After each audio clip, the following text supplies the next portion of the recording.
Welcome to the Initiative in Sustainable Finance. This lighthouse project of the Department of Finance at the University of Zurich spans a wide range of topics, from climate risks to biodiversity risks, and also the role of artificial intelligence in addressing sustainability issues that are pressing and relevant for society.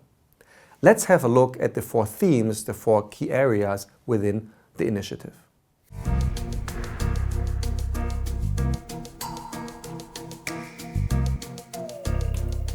I'm investigating the role that banks play in the green transitions.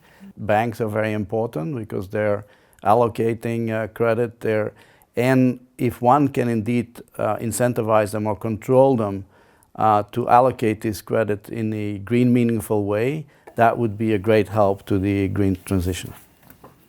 So I think it's clear to say that to do more research on banking and transition is very important. It's fair to say that the whole academic community in banking, empirical banking, theoretical banking is a bit late. Maybe it's better late than never, but it's great to see that a lot of young colleagues, also PhD students, postdoctoral students, are picking up the baton, so to speak, and are really now fully engaged in green banking research.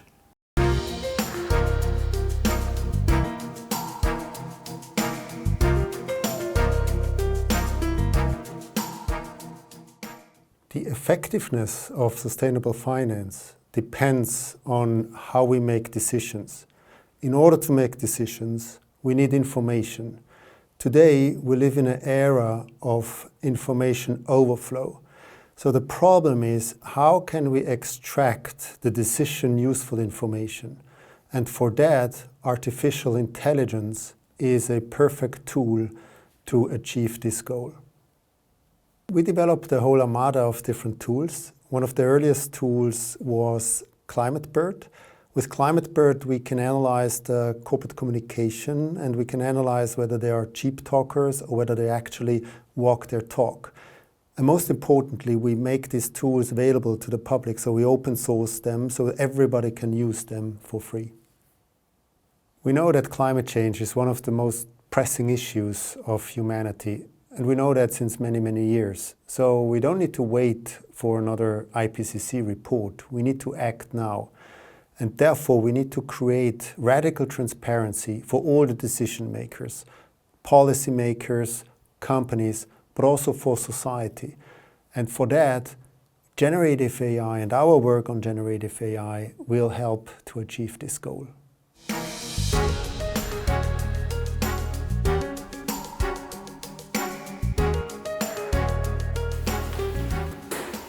Private wealth holders can have a lot of positive impact in this world, and many of them are very interested in sustainability. But there is an intention behavior gap. A lot of wealth holders want to have impact, they want to have more impact, but there are very important questions that need to be explored, such as how do you really have impact as an investor? How much impact do those high net worth individuals actually want to have? What is their sustainable finance literacy? Do they understand the theme? And how can they actually have more impact across all the different types of assets that they have, like their family business, their foundation, and their investments? And also the whole role of advisors. Those are topics that we explore through the Center for Sustainable Finance and Private Wealth, which I initiated and now lead here at the University of Zurich. We are at an extremely interesting point in time right now, and frankly for humanity.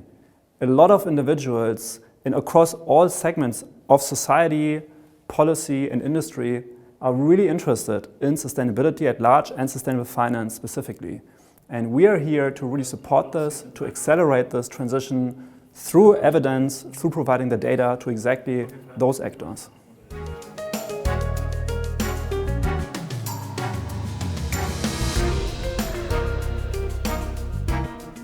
Within this theme, we focus on two of the key issues within the area of ESG, environmental, social and governance topics. And these two key issues are biodiversity and climate risks. So what we try to do is, we try to provide insights on how biodiversity and climate risks can be measured, how these risks are priced in financial markets, and how investors can improve biodiversity and climate outcomes by engaging companies. A highlight of the research that we're doing within this theme is that we have started to show that investors start pricing the biodiversity impact of companies. So companies that very adversely, very negatively affect biodiversity have to deliver higher returns for investors. So that reflects a risk premium.